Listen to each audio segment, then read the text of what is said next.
সিয়াম অবস্থায় দাঁত উঠানো, রক্ত পরীক্ষা করা বা অন্য কোনো কারণে শরীর থেকে রক্ত বের হলে সিয়াম নষ্ট হবে কি?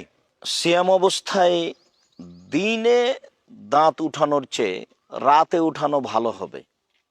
কেননা সিয়াম অবস্থায় দিনে দাঁত উঠালে তার ইচ্ছায় অনিচ্ছায় রক্ত পেটের ভিতরে চলে যেতে পারে, যা খাওয়া পান করার অন্তর্ভুক্ত হয়ে যাবে। তবে যদি ভিতরে না যায়, সে যদি সতর্ক থাকে, তাহলে সিয়াম ভঙ্গ হবে না।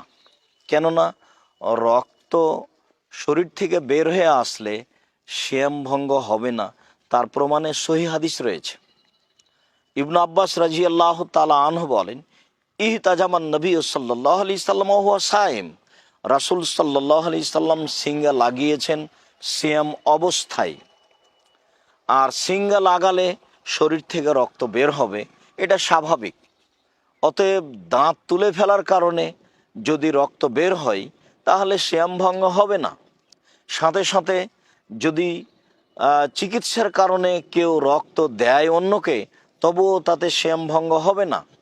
কোনো কারণে যদি শরীর হাত কেটে গিয়ে ফেটে গিয়ে রক্ত বের হয়, তবুও সিয়াম ভঙ্গ হবে না।